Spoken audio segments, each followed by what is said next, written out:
Hello everyone, welcome to my YouTube channel. आज हम आपके सामने लेके आए हैं चैप्टर 4 षडंग। आज की हमारी क्लास का पहला क्वेश्चन आपके सामने है। क्वेश्चन नंबर 1 है, संस्कृत सूत्र के आधार पर सही क्रम को चुनिए। संस्कृत का जो सूत्र है रूप भेद प्रमाण भाव लावण। तो यहाँ पे देखिए सबसे पहले रूप भेद भाव लावण, फिर वणिका भंग। ऑप्शन यहाँ एक हो जाएगा ए। काम सूत्र के तीसरे अध्याय में 64 कलाओं का विवेचन किया गया है। अपने इस ग्रंथ में वात्स्यायन ने आलेख्यम चित्रकला को चौथा स्थान प्रदान किया है। काम सूत्र को आधार बनाकर यशोधर पंडित ने 11वीं शती में जयमंगला नाम से टीका किया था। यशोधर पंडित ने आलेख चित्रकला के 6 अंग बताए हैं। रूप भेदा प्रमाणानी भाव लावण योजना सदृश वणिका भंग। ये श्लोक को सभी को याद होना चाहिए। नेक्स्ट क्वेश्चन है, उसी प्राचीन ग्रंथ का नाम बताइए जिसमें भारतीय कला के 6 अंगों का उल्लेख मिलता है। अब यहाँ उल्लेख की बात होती है, जैसा कि पहले हम लोग पढ़ चुके हैं कि रूप भेद प्रमाण यानी भाव लावण योजना सदृश वर्णिका भंग। ये श्लोक को वात्स्यायन ने अपने काम सूत्र में बस एज इट इज श्लोक लिख कर छोड़ दिया। इसके बारे में कोई भी व्याख्या उन्होंने नहीं की। लेकिन जब 11वीं शती में यशोधर पंडित आते हैं तो उन्होंने काम सूत्र का जब टीका किया तो उस टीका के लिए इन्होंने यही श्लोक को उठा के और इस पर एक ग्रंथ लिख दी टीका के नाम से, जयमंगला के नाम से। वो क्या हो गया, तो उसमें उन्होंने क्या किया है, उल्लेख किया है, यानी बहुत ही व्याख्या की है। किसमें, तो ये हो जाएगा ऑप्शन क्या हो जाएगा, जयमंगला हो जाएगा। उल्लेख की बातें, जयपुर के राजा जय सिंह प्रथम की सभा के विख्यात विद्वान राजपुरोहित पंडित यशोधर ने 11वीं शताब्दी में काम सूत्र का टीका जयमंगला, जब किसी पुस्तक या किसी ग्रंथ से कोई एक लाइन या एक पेज या कोई एक चैप्टर को उठा के उस पे रिसर्च शोध करने के बाद कोई एक श्लोक या कुछ भी उठा के उसके बारे में शोध करके रिसर्च करके एक नया ग्रंथ लिखा जाए तो उसी को क्या कहा जाता है, टीका कहा जाता है। तो जब काम सूत्र में श्लोक के बारे में शोध करके वात्स्यायन इन्होंने यशोधर पंडित ने लिखा था तो वो टीका कहलाया। तो जयपुर के राजा जय सिंह के राजपुरोहित कौन थे, यशोधर पंडित थे। उन्होंने 11वीं शती में कामसूत्र का टीका जयमंगला नाम से प्रस्तुत की। कामसूत्र के कौन से प्रथम अधिकरण में और प्रथम अधिकरण के कौन से तीसरे अध्याय में टीका करते हुए यशोधर पंडित ने आलेख चित्र के कितने 6 अंग बताए हैं। 6 अंग यही है, रूप भेद प्रमाण, दूसरा प्रमाण, भाव लावण, फिर योजना सदृश, वर्णिका भंग। फिर नेक्स्ट क्वेश्चन है, इनमें से काम सूत्र के टीकाकार। वही क्वेश्चन फिर से, काम सूत्र के टीकाकार यशोधर पंडित, सेम एक्सप्लेनेशन। फिर से क्वेश्चन है नेक्स्ट है, भारत मुनि ने नाट्यशाला में कितने संचारी नाट्यशाला नहीं, नाट्यशास्त्र में कितने संचारी भाव बताए हैं, तो 33। संचारी भाव की संख्या कितनी है, 33 है। नेक्स्ट क्वेश्चन है, किस रस को भावों का राजा कहा गया है। भावों का राजा या रसों का राजा किसको कहा गया है, राजा या भगवान, तो श्रृंगार रस। सबसे पहला रस श्रृंगार रस है और इसी श्रृंगार रस को भावों का या श्रृंगार या रसों का राजा या भगवान कहा जाता है, ये याद रखिएगा। नेक्स्ट क्वेश्चन है, भारतीय शिल्प षडंग के लेखक कौन है। यहाँ वर्ड भारतीय आ जाता है, तो भारतीय शिल्प षडंग के लेखक अवनीन्द्रनाथ टैगोर। भारतीय शिल्प षडंग के लेखक अवनीन्द्रनाथ टैगोर थे। नेक्स्ट क्वेश्चन है, रंगों के संयोजन का ज्ञान कराता है। षडंग में कौन सा ऐसा अंग है जो रंगों के संयोजन का यानी रंगों का ज्ञान कराता है, तो सदृश। सदृश का मतलब है देखे गए रूपों में समानता होनी चाहिए। जैसा एक चित्रकार सामने जैसा रूप देख रहा है सेम एज इट इज उतार दे, वो सदृश होना चाहिए। लावण योजना यानी बाह्य सौंदर्य। उसके बाद प्रभावशीलता कुछ नहीं है। फिर वर्णिका भंग, वर्णिका यानी रंग, वर्ण से बना है वर्णिका, वर्णिका भंग से रंगों का संयोजन का ज्ञान होता है। तो आंसर यहाँ हो जाएगा वर्णिका भंग। नेक्स्ट ऑप्शन, यहाँ पे डिस्क्रिप्शन देखते हैं। वर्णिका भंग से तात्पर्य उचित मात्रा में रंगों की मिलावट, उनका प्रयोग या उचित परिस्थितियों में तुलिका का उचित प्रयोग है। किसी वस्तु में रंग, कौन सा रंग भरना चाहिए, किस रंग से चित्र में उभार या गहराई दिखाई देता है, किस रंग के साथ कौन सा उपयुक्त रहेगा, कौन सा रंग किस प्रकार की भावना व्यक्त करता है, आदि की बातें वर्णिका भंग में ही ज्ञात की जाती है। नेक्स्ट क्वेश्चन है, स्थायी भाव, विभाव और अनुभाव किसके अव्यय हैं, तो रस के अव्यय हैं। स्थायी भाव, विभाव, अनुभाव रस के अव्यय हैं। भाव याति इति भाव भरत मुनि की सुप्रसिद्ध उक्ति है यानी कथन है। अर्थात भाव वही है जिसका भावन हो, यानी जिसका अंदर से भाव हो। भाव से ही रस की अनुभूति होती है। अगर हम दुखी हैं तो हमारा भाव कौन सा हो जाएगा, दुख वाला हो जाएगा। अगर हम बहुत खुश हैं तो अंदर से कौन सी प्रसन्नता वाली भाव आएगी। तो वही जो हमारे मन के अंदर चलता है वही भाव होता है, वही जो फेस पे एक्सप्रेशन होता है वही रस होता है। मूलतः भाव को दो प्रकार से माना जाता है, पहला स्थायी या देर तक ठहरने वाला, दूसरा संचारी जो पल भर में भड़क उठता है या पल भर में ठंडा हो जाता है। विभाव दो रूपों में होता है, कौन कौन सा, आलंबन और उद्दीपन। विभाव के दोनों पक्ष आलंबन एवं उद्दीपन मिलकर जिसके हृदय में भाव उद्वेलित करते हैं उसे आश्रय कहा जाता है। चित्र में जो भाव उठते हैं उनका मुख मंडल की मुद्राओं के संकेत मिलता है। अनुभव मानसिक दशा को, अनुभव क्या होता है, किसी के भी मानसिक दशा को प्रकट करना ही कौन सा अनुभव कहलाता है, तो अनुभव कहलाता है। कौन सा भाव? संचारी भाव की संख्या 33 होती है। संबद्धता का सिद्धांत संबंधित है। अब ये क्वेश्चन है कि संबद्धता का सिद्धांत तो प्रमाण से होगा। संबद्धता का सिद्धांत ये याद रखिएगा, प्रमाण क्या है? संबद्धता का सिद्धांत है। संबद्धता का सिद्धांत का संबंध प्रमाण से है। प्रमाण इसका अर्थ आकृतियों का ठीक ठाक ज्ञान होता है। आकृतियों का ठीक ठाक ज्ञान का मतलब होता है जब हम किसी चित्र को या किसी मूर्ति को निर्मित करते हैं तो हमें आकृतियों का इतना ज्ञान होना चाहिए कि अगर हम एक नॉर्मल आकृति बनाते हैं तो आंख कितनी बड़ी होनी चाहिए, सर कितना बड़ा होना चाहिए, पैर कितना, तो वो आकृतियों का ठीक ठाक ज्ञान, उसी को क्या कहा जाता है? संबद्धता का सिद्धांत कहा जाता है। या आकृतियों की माप या फैलाव तथा सभी आकृतियों का एक दूसरे से संबंध या आकृतियों के तान तथा वर्ण इत्यादि का चित्र भूमि से संबंध निश्चित करता है। भारतीय कला मनीषियों ने प्रमाण को ताल, कार प्रमाण अथवा मनोत्पत्ति के नाम से भी संबोधित किया है। उदाहरण के लिए अपभ्रंश चित्रों की जो पशु पक्षियों एवं पेड़ों के आलेखन में मनोत्पत्ति का अभाव होने से वो नीरस लगते हैं। यानी कहा गया कि जो अपभ्रंश शैली है वहां पे रसों का क्या है? अभाव है। वो खाली एकदम खिलौने के भांति प्रतीत होती है वहां के चित्र, तो वहां पे अभाव है किस चीज का? रसों का। मन के अंदर की जो उत्पत्ति है, जो मन के अंदर के भाव है, वहां के चित्रों में नहीं है, इसीलिए वो क्या है? नीरस है, जहां पे रस ही नहीं है, क्योंकि संबद्धता के सिद्धांत के आधार पर वे आलेखन से अलग है। वहां पे जिस टाइप की आंखें दिखाई गई है, क्या रियल मानों में ऐसी आंखें होती हैं? नहीं होती है, तो वो संबद्धता के सिद्धांत से क्या हो जाती है? अलग हो जाती हैं। अभिव्यंजक होते हुए भी अरुचिकर होती हैं। चित्राचार्यों ने प्रमाण के आधार पर 5 प्रकार के रूपों का वर्णन किया है। कौन सा? जो चित्रकार हैं, जो कला मनीषी हैं, उन्होंने कितने प्रमाण के आधार पर 5 प्रकार के रूपों का वर्णन किया। कौन कौन से रूप है? बाल रूप 5 ताल के, यानी कोई भी बच्चे का बाल रूप बनाएंगे तो वो कितने ताल का होना चाहिए? सिर्फ 5 ताल का। कुमार का रूप 8 ताल का, मानव रूप 10 ताल का, भयानक रूप 12 ताल का और राक्षस 16 ताल का। अभी 2025 में यूजीसी नेट में यहाँ से क्वेश्चन पूछा गया था, तो ये इंपॉर्टेंट लाइन है। नेक्स्ट क्वेश्चन है, इनमें से कौन असमान नाम अलग करिए। कौन असमान है? तो असमान कौन है? एकता, भाव, प्रभाविता, संतुलन। तो संयोजन के सिद्धांत कौन कौन से हैं? सहयोग, सामंजस्य, संतुलन, प्रवाह, प्रभाविता, प्रमाण। तो सहयोग को ही एकता कहा जाता है, तो ये आ गया। प्रभाविता भी आ गया, संतुलन। तो ये भाव क्या हो जाएगा? ये भाव, ये अंग हो जाएगा, तो यही अलग हो जाएगा आंसर में। तो असमान को अलग करना है तो असमान में क्या आ जाएगा? भाव आ जाएगा। तीनों संयोजन के सिद्धांत है और भाव षडंग है, रूप भेद। भाव कला तीनों से भिन्न है। या उच्च अथवा वृहद कलाओं के भाव विचार अथवा अनुभूति का संप्रेषण एवं अनिवार्य तत्व है। अनुभाव को अनुभूति या संप्रेषण क्यों कहा गया? क्योंकि जब चित्रकार अपने मनोभाव से जिस भी भावना से चित्र को बनाता है, दर्शक के मन में वही भाव उत्पन्न होता है, तो वो चित्र वास्तविक माना जाता है कि चित्र बनाने की वो सही हो गई। इसीलिए क्या अनुभूति को क्या कहा गया? भाव को संप्रेषण कहा गया है। और ये कथन किसका है? ये सिद्धांत किसका है? टॉलस्टॉय का है। टॉलस्टॉय ने संप्रेषण का सिद्धांत दिया है। श्रेष्ठ कलाकृतियों के लिए गंभीर, उच्च, उदात्त, व्यापक रूप से समाज की अनुभूति के योग्य, कल्याणकारी अथवा सामाजिक समस्याओं का समाधान अथवा ध्यानकर्षण से संबंधित भावों, विचारों अथवा अनुभूतियों पर आवश्यकता होती है। बहुत ज्यादा इंपॉर्टेंट नहीं, इसीलिए आगे बढ़ते हैं इसमें। षडंग का तीसरा अंग कौन सा है? या तीसरा अंग पूछ रहा है, तो पहला अंग क्या हो गया? रूप भेद हो गया। दूसरा अंग प्रमाण, तीसरा अंग भाव, तो यहाँ पे भाव हो जाएगा। ये देखिए, पहला अंग रूप, दूसरा प्रमाण, तीसरा भाव, तो ये याद रखना है भाव को। चित्र में रूप को प्रमाणिक होने के साथ साथ उसमें भाव युक्त सौंदर्य भी होना अनिवार्य है। नेक्स्ट क्वेश्चन है, षडंग षडंग में है क्या है? अंतः सौंदर्य, बाह्य सौंदर्य, सदृश और सौंदर्य। क्या हो जाएगा? तो जब हम श्लोक पढ़ेंगे तो अंतः सौंदर्य कुछ नहीं आएगा, बाह्य सौंदर्य कोई वर्ड नहीं आएगा और सौंदर्य भी नहीं, सदृश वर्ड आता है।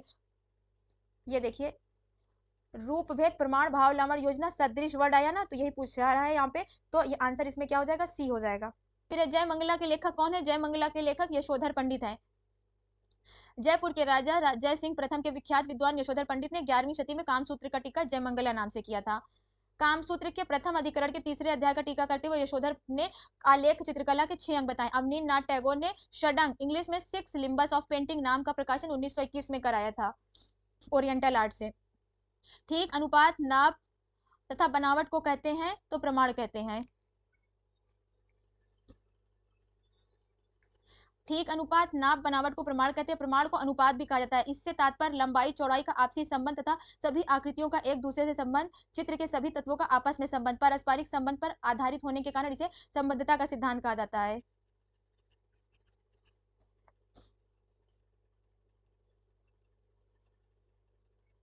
नेक्स्ट क्वेश्चन है, वर्णिका भंग क्या है? तो वर्णिका भंग विभिन्न रंगों की मिश्रित छाया होती है। वर्णिका भंग विभिन्न रंगों की मिश्रित छाया होती है, जब हम विभिन्न रंगों में रंगों को चित्रित करते हैं, रंग को ही भरना चित्रों में कहलाता है वर्णिका भंग। नाना वर्णों की या नाना यानी कई प्रकार के वर्णों की सम्मिलित भंगिमा को वर्णिका भंग कहते हैं। वर्ण ज्ञान और वर्णिका भंग क्योंकि षडंग साधन की सबसे कठिन साधना है। कहते हैं कि चित्र बनाने से ज्यादा उसमें रंग भरना कठिन साधना कहलाती है। किसी सीन पर किसी रंग का प्रयोग करना तथा किसी रंग के समीप किसका संयोजन होना, ये सभी बातें वर्णिका भंग के द्वारा की जानी चाहिए। रंगों के भेद भाव से हम वस्तुओं की विभिन्नता व्यक्त करने में समर्थ हो सकते हैं। भारतीय चित्रकला के 6 अंगों की चर्चा किस विद्वान ने की थी? तो यशोधर पंडित ने की थी। भारतीय चित्रकला के 6 अंगों की चर्चा किसने? यशोधर पंडित ने की थी। और वो 6 अंग कौन सा है? वही श्लोक है, रूप भेदा प्रमाणानि भाव लावण्य योजना सदृश वर्णिका भंग। जयपुर के राजा के दरबार में यशोधर पंडित ने 11वीं शती में जय मंगला से नाम से की थी, तीसरे अध्याय में। ये आई थिंक याद हो चुका होगा सबको। अवनीन्द्रनाथ टैगोर ने सिक्स लिम्बस के नाम से 1921 में ओरिएंटल आर्ट से षडंग नाम से भारतीय शिल्प षडंग नाम से इसका प्रकाशन किया था। अब जो अवनीन्द्रनाथ टैगोर ने जिस नाम से किया था उसमें उन्होंने व्याख्या की थी, रूप भेद का मतलब होना चाहिए दृष्टि का ज्ञान। दृष्टि का ज्ञान का मतलब है कि जब हम रूपों को बनाते हैं तो हम दो प्रकार के चित्रों यानी दो प्रकार के पोर्ट्रेट बनाते हैं किसी को देखकर, तो दोनों में भिन्नता होनी चाहिए। तो हमारे दृष्टि का ज्ञान होना चाहिए कि जो हम भिन्नता, ऐसा नहीं है कि हम पोर्ट्रेट अलग अलग लोगों की बना रहे हैं और मेरा पोर्ट्रेट बनने के बाद सेम ही आ रहा है, तो वहां पे वो नहीं सही होगा। जो हम रूप देख रहे हैं रूप को, उसमें भेद होना करना हमें जरूरी होता है। फिर है प्रमाण। प्रमाण का ठीक अनुपात, नाप और बनावट होनी चाहिए कि कितना ताल का सर हो, कितने ताल का माथा हो, कितने ताल का पैर हो, ये सब समझ के बनाना है। फिर है भाव। आकृतियों में दर्शक को चित्रकार के हृदय की भावना दिखाई दे। मतलब जो आकृति बनाई गई है उसमें जो दर्शक है वो दर्शक को चित्रकार के हृदय की भावना यानी चित्रकार किस भावना से उस चित्र को बना रहा है उसमें दिखाई देना चाहिए। नेक्स्ट है लावण्य योजना। लावण्य योजना का मतलब होता है कलात्मक और सौंदर्य का समावेश। सदृश, देखे हुए रूपों में समान, यानी अगर हम जिस पेंटिंग को, जिस पोर्ट्रेट को देखकर या जिस दृश्य को देख के बना रहे हैं वो सेम एज इट इज होना चाहिए। नेक्स्ट क्वेश्चन है, षडंग में वर्णिका भंग का क्या अर्थ होता है? वर्णिका भंग का अर्थ होता है तुलिका तथा रंगों का प्रयोग।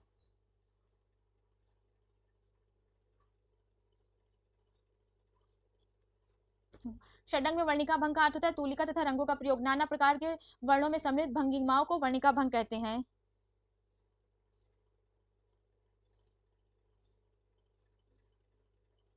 नेक्स्ट क्वेश्चन है, भारतीय चित्रकला में षडंग में अनुपात को किस शब्द से परिभाषित किया गया है? तो प्रमाण से।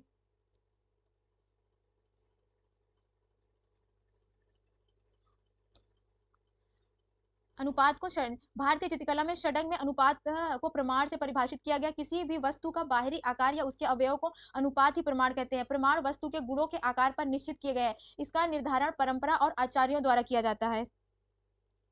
नेक्स्ट क्वेश्चन है, भारतीय चित्र षडंग में वर्ण सामंजस्य किस नाम से संबोधित किया गया? तो वर्ण सामंजस्य वर्णिका भंग के नाम से संबोधित किया गया। वर्णिका भंग, देखिए वर्णिका भंग को किस किस नाम से देखा गया? यहाँ वर्ण सामंजस्य हो गया, वर्णिका भंग हो गया, वर्ण हो गया, ये सब याद रखना है। ऐसे एग्जाम में अलग अलग वर्डों से क्वेश्चन पूछा जाएगा। वर्णिका भंग षडंग का सबसे अंतिम और महत्वपूर्ण अंग है। उपयुक्त पांचों को पार करने के पश्चात यह साधना ऊंची मंजिल की है। वर्णिका भंग से तात्पर्य है उचित मात्रा में रंगों की मिलावट, यानी कौन से रंग को कौन सा रंग मिला के चित्रों का निर्माण होता है, कलर बनते हैं, ये सबसे कठिन साधना मानी जाती है।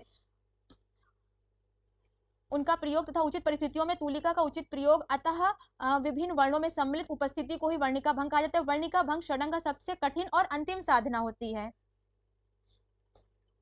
नेक्स्ट क्वेश्चन है, कला में भाव की भूमिका क्या है? तो कला में भाव क्या होता है? अभिव्यक्ति होती है। किसकी अभिव्यक्ति? चित्रकार, कलाकार के मन भाव की अभिव्यक्ति, जिस भाव से वो चित्र बना रहा है। कला में भाव की भूमिका अभिव्यक्ति होती है। भाव आकृति दर्शक और चित्रकार के हृदय की भावना दिखाई देती है। भाव से तात्पर्य विचार, तरंग, हिलोर, आकांक्षा की इच्छा, वे सभी भाव के ही पर्याय हैं। भाव हृदय के छिपे हुए विचारों को ही कहते हैं। प्रत्येक सजीव प्राणी में यह भाव की प्रवृत्ति विद्यमान होती है। शरीर पर पड़ने वाले इन कायिक मानसिक के चिन्हों से एक चित्रकार में बड़े महत्व होते हैं। वस्तुतः चित्रकार की कृतियों में भाव प्रधान होते हैं। ये भाव दो तरह से प्रकट होते हैं, प्रत्यक्ष और प्रच्छन्न।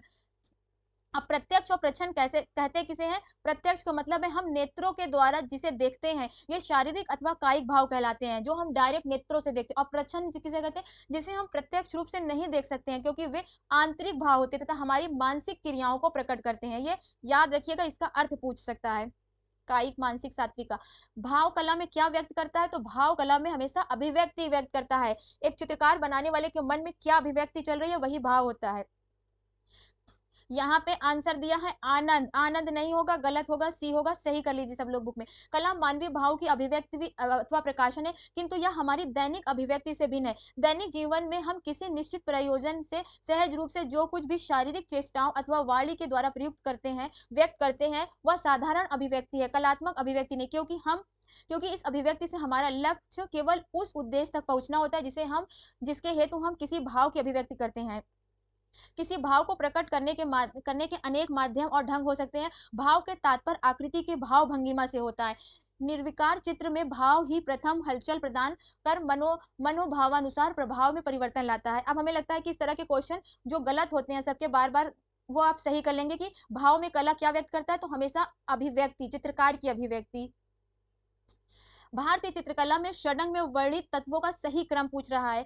सही वर्ण रूप भेद प्रमाण भाव लावण योजना, रूप भेद प्रमाण यहाँ तीसरे नंबर पे होगा तो ये गलत है। रूप भेद प्रमाण भाव लावण, ये आंसर नंबर सी सही हो जाएगा।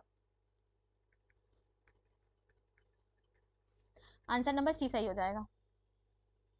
नेक्स्ट क्वेश्चन है, किस लेखन में षडंग की चर्चा में अपने टीका में की है? षडंग की चर्चा तो यशोधर पंडित ने टीका किया है षडंग का, जो कहाँ के थे? जयपुर के राजा के दरबार में थे, 11वीं सदी के थे, कामसूत्र के टीकाकार थे, जयमंगला ग्रंथ नाम था। रंग के लिए भारतीय चित्रकला षडंग में किस शब्दावली का प्रयोग किया गया? रंग के लिए वर्णिकाभंग का, पहले भी बता चुके हैं। विष्णु धर्मोत्तर पुराण में 5 प्रकार के रंग, श्वेत, पीत, लाल, कृष्ण, सफेद, पीला, लाल, काला, नीला, याद रखिएगा, पूछता है। भरत मुनि ने कितने अपने नाट्यशास्त्र में 3 रंगों को बताया, लाल, पीला, काला, श्याम यानी काला। भारतीय शिल्प षडंग के पुस्तक के लेखक कौन थे? भारतीय शिल्प षडंग के पुस्तक के लेखक अवनीन्द्रनाथ टैगोर। इनमें से बाह्य सौंदर्य का व्यंजक कौन है? बाह्य सौंदर्य का व्यंजक पूछ रहा है तो लावण्य ऐसा होता है जो बाहरी सौंदर्य को बस देखता है। लावण्य से तात्पर्य सौंदर्य से होता है। चित्र में सौंदर्य अर्थात सौंदर्य बाह्य सौंदर्य का अभिव्यंजक होता है। इस प्रकार चित्र में जिस कला कौशल से आभा प्रदर्शित की जाती है, यानी बाहरी सुंदरता दिखाई जाती है, उसको क्या कहा जाता है? लावण्य कहा जाता है। अर्थात बाह्य अलंकरण का समावेश किया था, उसी को लावण्य योजना कहा जाता है। ब्यूटी पार्लर को क्या कहा जाएगा? लावण्य। ठीक, अनुपात, नाप तथा बनावट को कहते हैं प्रमाण। प्रमाण का अर्थ आकृति का ठीक ज्ञान है। इसे संबद्धता का सिद्धांत भी कहा गया है। प्रमाण को संबद्धता का सिद्धांत, इसे अंग्रेजी में लॉ ऑफ रिलेशनशिप, अब ये याद रखिएगा इंग्लिश नाम भी, लॉ ऑफ रिलेशनशिप का संबंध प्रमाण से है, संबद्धता का सिद्धांत से है। अनुपात मुख्यतः एक गणितीय अवधारणा है, इसलिए कला रचना में अनुपात का प्रयोग सौंदर्य व सामंजस्य उत्पन्न करने के लिए किया जाता है। आकृतियों की तुलना में स्थिति प्रमाण स्थापित किया जाता है। प्रमाण का तात्पर्य लंबाई चौड़ाई का आपसी संबंध तथा सभी आकृतियों का एक दूसरे के साथ संबंध, चित्र के सभी तत्वों का आपस में संबंध हो, इसी को प्रमा कहते हैं। नेक्स्ट क्वेश्चन है, कुफायंग पी क्या है? तो कुफायंग पी एक षडंग है। कौन सी षडंग है? तो ये चीनी षडंग है। कुफायुंग पी तुलिका द्वारा अस्थि विशेष चित्रण है। इसमें कलाकार कल्पित रूप को रूपायित करता है। चीनी कलाकार, बताया ना पहले, चीनी कलाकार तुलिका से स्पर्शों की आकृति सादृश्य स्वाभाविक वर्ण विधान को निश्चित करता है। इसी कारण सर्वप्रथम श्रेष्ठ और प्राचीन चित्रों की अनुकृति की जाती है। संस्कृत सूत्र के कालक्रम के आधार पर क्रम क्रोनोलॉजी बनाना है, वही श्लोक याद रहेगा तो बड़ा इजी हो जाएगा। सबसे पहले रूप भेद है ही नहीं, रूप भेद प्रमाण है, सबसे पहले प्रमाण, तो यही वाला आंसर हो जाएगा। सब इसको पूरा एक्सप्लेन कर चुके हैं, बहुत लंबा है, समय लग जाएगा, छोड़ देते हैं। नेक्स्ट क्वेश्चन है, चीनी चित्रकला षडंग के लेखक कौन है? अभी जो हम लोग चीनी चित्रकला षडंग पढ़ के आए हैं, उसके लेखक कौन है? तो शी हो हैं। चीनी शिल्प षडंग शी हो ने लिखा था। ये चीनी कला के अग्रदूत माने जाते हैं। भारतीय सौंदर्य शास्त्र में षडंग में लावण्य योजना से क्या तात्पर्य है? तो लावण्य योजना से कांति यानी बाह्य सौंदर्य से। भारतीय सौंदर्य शास्त्र में षडंग का लावण्य योजना से तात्पर्य बाह्य सौंदर्य अभिव्यंजक कांति से है। लावण्य योजना भाव का अवरोधक न होकर उसकी सौंदर्य अनुभूति या कांति होती है। रूप गोस्वामी ने मोती की तरलता की भंती अंगों को शोभित करने वाले गुण को लावण्य कहा है। किसने? रूप गोस्वामी ने कहा है कि ऐसी सौंदर्यता जो मोती की तरलता की भंती अंगों को शोभित करे, सजाए, वही गुण क्या कहलाएगा? लावण्य कहलाएगा। अवनीन्द्रनाथ टैगोर ने शरीर के अंगों की निर्मलता और सौंदर्य की झलक को ही लावण्य कहा है। शोभा, कांति, दीप्ति आदि इसी के भेद हैं। तो याद रखना है, बाहरी सौंदर्य जो रूप देखे, फेस देखे, वही लावण्य होगा। फिर क्रम पूछ रहा है, रूप भेद प्रमाण भाव लावण्य योजना, यही आंसर हो जाएगा। नेक्स्ट क्वेश्चन है, कामसूत्र का टीका जयमंगला के लेखक पंडित यशोधर। किस शास्त्रकार ने षडंग की चर्चा अपने टीका में की? यशोधर पंडित ने। प्राचीन भारतीय चित्रकला के षडंग में वर्ण के लिए निम्नलिखित में से किस शब्द का प्रयोग हुआ है? वर्णिका। वर्ण यानी रंग, रंग के लिए वर्णिका भंग। शुद्ध वर्ण प्रधान, शुद्ध वर्ण यानी प्रधान रंग 5 होते हैं, पीला, अरुण, नीला, श्वेत, श्याम। नीले तथा पीले को मिलाने से हरा, पीले तथा लाल से गौर यानी नारंगी, श्वेत और पीत से पांडु, श्वेत तथा नील से मिश्रित कपोत वर्ण तथा नीले तथा लाल के मिश्रण से काश यानी बैंगनी रंग बनते हैं, इसे मिश्रित वर्ण कहते हैं। दो रंगों से मिला के जो वर्ण बने उसे मिश्रित कहते हैं। भारतीय षडंग 6 अंक, भारतीय षडंग 6 अंक के रचयिता कौन है? तो यशोधर पंडित। भारतीय षडंग 6 अंगों के रचयिता यशोधर पंडित हैं। वात्स्यायन मुनि कामसूत्र के आधार पर बना यशोधर पंडित जयमंगला के टीकाकार हैं। भारतीय चित्रकला के 6 अंगों को विस्तृत व्याख्या किसने किया था? यशोधर कृत जयमंगला में। भारतीय चित्रकला के षडंग में अनुपात को किस शब्द से देखा गया है? अनुपात को प्रमाण के नाम से देखा गया। कामसूत्र के प्रसिद्ध टीकाकार का नाम क्या है? यशोधर पंडित। उस प्राचीन शास्त्र का नाम बताइए जिसमें कला के 6 अंगों की चर्चा की गई है। उस प्राचीन शास्त्र का नाम, प्राचीन शास्त्र की बात की जा रही है, टीका की नहीं। और यहाँ व्याख्या विस्तृत नहीं है, कला उस नाम बताना है कि जिसमें 6 अंगों पर चर्चा की गई। तो कामसूत्र है, कामसूत्र में ही बताया गया है 6 अंग और उसकी व्याख्या जयमंगला में की गई है। कामसूत्र के उस टीका में जिसमें षडंग का वर्णन मिलता है, टीकाकार कौन है? यशोधर पंडित।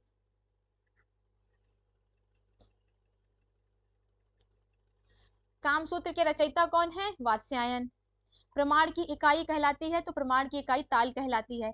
ताल, प्रमाण की एक इकाई ताल कहलाती है। प्रमाण उसे कहते हैं जिसमें किसी धातु के बारे में सकारात्मक या नकारात्मक होने की जानकारी मिलती है। भारतीय दार्शनिक परंपरा में प्रमाण ही काफी महत्व है। कौन सा शब्द षडंग से संबंध नहीं रखता है? तो रूपभेद, प्रमाण, भाव, लावण, लय। लय नहीं रखता, लय संयोजन के सिद्धांत यानी कला के सिद्धांत से रखता है। उसे कला के सिद्धांत 6 होते हैं, संयोग, सामंजस्य, संतुलन, प्रवाह। प्रवाह को ही लय कहा जाता है और प्रभाविता फिर प्रमाण। नेक्स्ट क्वेश्चन है, किस शास्त्रकार ने षडंग की चर्चा अपनी पुस्तक में की थी? तो यशोधर पंडित ने। भारतीय चित्रकला के मर्म को द्वारा समझा जा सकता है, तो किसके द्वारा समझा जाता है चित्रकला को? वही षडंग के द्वारा समझा जाता है, वही मर्म है, उसी के द्वारा पूरी चित्रकला को समझाया गया है। ताल मान संबंधित है, ताल मान किससे संबंधित है? तो प्रतिमा विज्ञान से। ताल मान प्रतिमा विज्ञान से संबंधित है। ताल या मान एक सिर है, जबकि एक ताल में 12 अंगुल होते हैं। ये याद रखिए कि एक ताल में कितने अंगुल होते हैं? 12। और ताल क्या है? ताल एक इकाई है या सिर है? नाट्य शास्त्र में भरत ने कितने भावों की विवेचना की है? पुस्तक ग्रंथ पूछे तो नाट्य शास्त्र में ओवरऑल पूछे कि कितने हैं, तो 49 है, 49। भरत ने डूहिर द्वारा समर्पित 8 रसों को मान्यता देकर 8 स्थायी, 33 व्यभिचारी यानी संचारी तथा 8 सात्विक भाव का निरूपण किया। इन्होंने अन्य भावों को स्थायी भाव तथा राजा और उनके सहचरों जैसा माना है। वात्स्यायन रचित कामसूत्र की व्याख्या का टीका यशोधर ने जयमंगला में। षडंग का पहला अंग कौन सा है? तो रूप भेद है। वर्ण यानी रंग के लिए भारतीय चित्रकला में षडंग के किस शब्दावली का प्रयोग किया गया था? तो वर्णिका भंग के लिए किया गया है। षडंग किससे संबंधित है? तो षडंग चित्रकला से है, चित्रकला के सारे सिद्धांत इसी में है। फिर लावण योजना का अर्थ क्या होता है? तो बाह्य सौंदर्य का व्यंजक होता है लावण। भारतीय षडंग के सूत्रधार कौन है? यशोधर पंडित। षडंग के अंतर्गत क्या है? षडंग के अंतर्गत तान, संतुलन, पोत नहीं सदृश है। षडंग के उद्देश्य प्रयुक्त होता है, षडंग का उद्देश्य प्रयुक्त होता है संगीत कला, नृत्य कला से नहीं, वास्तुकला से नहीं, प्लास्टिक कला से नहीं, ललित कला से, यानी चित्रकला, ललित कला। भाव कला को क्या देता है? भाव कला को लय देता है, आनंद देता है, परिवर्तन। अगर मान लीजिए कोई चित्र जिसमें दुखी है, किसी गांव में या किसी जगह पे कोई बहुत बड़ी त्रासदी आ गई है और उसी चित्र को बनाया गया है, तो क्या ऐसा दुखों वाला चित्र को देख के किसी के मन में आनंद की अनुभूति हो सकती है? कोई दुखी वाला चित्र देखकर खुश होगा? कभी नहीं होगा। तो क्या होता है? भाव अभिव्यक्ति होती है, चित्रकार के द्वारा मन की अभिव्यक्ति होती है, वो कुछ भी हो सकती है, चाहे दुखी हो, खुशी हो, चाहे जैसी भी। तो भाव हमेशा क्या कहलाएगी? अभिव्यक्ति कहलाएगी। भारतीय चित्रकला में भाव का स्थान बहुत महत्वपूर्ण है। मन में जैसा भाव होता है उसी के अनुसार शरीर के प्रत्येक अंग की स्थिति, शारीरिक चेष्टाएं होती है। इसे भाव भंगिमा कहा जाता है। चित्रकार इसी भाव भंगिमा को विभिन्न उपायों द्वारा अंकित करता है, इसे अभिव्यक्ति कहा जाता है। प्रमाण निर्धारण ताल इकाई क्या है? तो ताल एक सिर है। संयोजन के सिद्धांत में प्रमाण अनुपात को प्रकट करता है। विभिन्न आकृतियों का सही ज्ञान प्रमाण कहलाता है। प्रमाण की दृष्टि से कला आचार्यों ने 5 प्रकार के रूप, कौन कौन सा? मानव का रूप, भयानक का रूप, राक्षस का रूप, कुमार का रूप और बालक। बालक मतलब बच्चा, बच्चे से थोड़ा सा बड़ा कुमार, और फिर उसके बाद मानव आ जाता है, फिर भयानक आ जाएगा, फिर सबसे लास्ट में राक्षस आ जाएगा। आगे हम लोग इस पे पढ़ चुके हैं, इसको याद कर लीजिएगा। भारतीय चित्रकला में षडंग का सही अनुक्रम क्या है? रूप, भेद, प्रमाण, भाव, लावण्य, योजना। ये बी। भाव कला को अभिव्यक्ति देती है, बाह्य सौंदर्य अभिव्यंजना, लावण्य योजना है नाना वर्णों का यानी अनेक प्रकार के रंगों को मिला के भंगिमा को वर्णिका भंग कहते हैं। षडंग का सर्वप्रथम उल्लेख जयमंगला में मिलता है। रूपों के बाहरी भेदों का के अध्ययन से क्या रूप भेद होता है? रूप भेद, प्रमाण, भाव, लावण्य योजना, सदृश, वर्णिका भंग। कामसूत्र के तीसरे अध्याय में जयमंगला, यशोधर पंडित, 6 भेद। निम्नलिखित को सुमेलित करना है। रूप भेद क्या होगा? रूपों की विविधता। प्रमाण क्या हो जाएगा? अनुपात हो जाएगा। सदृश कैसी होगा? समानता। वर्णिका भंग क्या हो जाएगा? विविध हो जाएगा। ए वाला सही है। नेक्स्ट क्वेश्चन है, प्राचीन भारतीय चित्रकला में षडंग में अनुपात के लिए निम्नलिखित में से किस शब्द का प्रयोग किया गया है? तो अनुपात के लिए प्रमाण शब्द का प्रयोग किया गया है। प्रमाण किसी भी वस्तु का बाहरी आकार या उसके अवयव का अनुपात प्रमाण द्वारा स्थिर किया जाता है। यह प्रमाण वस्तु के गुण के आधार पर निश्चित किया जाता है। कला में प्रमाण के एक अंश ताल कहलाता है। एक ताल 12 अंगुल का होता है। चित्राचार्यों ने प्रमाण के आधार पर 5 प्रकार के रूपों का वर्णन किया है। मानव 10 ताल, पांडव, राम। अमानव में कौन कौन आ जाएंगे? पांडव, राम, कृष्ण, शिव आदि। कुमार 8 ताल, इसमें कुमार में वामन। बालक 5 ताल, बाल गोपाल यानी बच्चा। भयानक 12 ताल, भैरव और वराह। राक्षस 16 ताल, कंस और रावण। ज्यादा अच्छे से एक्सप्लेन किया, इसी को याद रखिए। फिर नेक्स्ट क्वेश्चन है, निम्नलिखित में से चित्रकला से संबंधित नहीं है, नेगेटिव क्वेश्चन है नहीं। रूप, भाव, प्रमाण, लिपि। तो रूप, भाव, प्रमाण सब है तो लिपि नहीं हो पाएगा, यहाँ पे आंसर लिपि हो जाएगा। यशोधर पंडित की कामसूत्र वाली टीका में जयमंगला 11वीं 12वीं में यह श्लोक है।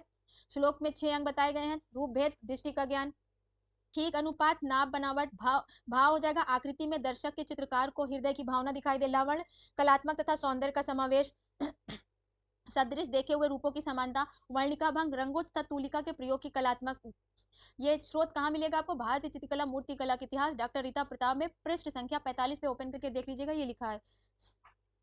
सदृश का अर्थ क्या होता है? आकृति में समानता। भारतीय चित्रकला में रंग विधान किसका अंग है? तो रंग विधान वर्णिका भंग का है। भारतीय चित्रकला के मुख्य 6 अंगों की व्याख्या यशोधर पंडित ने अपने ग्रंथ जयमंगला में की, जिसके चित्र में रंग भरने से सामंजस्य की वर्णिका भंग कहा गया है। नेक्स्ट क्वेश्चन है, लावण्य योजना किसे कहते हैं? तो लावण्य योजना बाह्य सौंदर्य व्यंजक को लावण्य योजना कहते हैं। लावण्य कहते हैं रूप परिमिति को। रूप, प्रमाण और भाव होने के साथ साथ चित्र में लावण्य होना भी आवश्यक है। प्रमाण जिस प्रकार रूप को ही परिमित देता है, उत्कृष्ट प्रदान करता है, जिस प्रकार भाव अभ्यंतरण सौंदर्य का बोधक होता है, लावण्य बाह्य व्यंजक का बोधक है। लावण्य बाह्य सौंदर्य का क्या है? अभिव्यंजक है। ये चैप्टर यही। आज हम अपनी क्लास को यहीं रोकते हैं। क्लास को शेयर, लाइक और सब्सक्राइब करना ना भूलें। Thank you.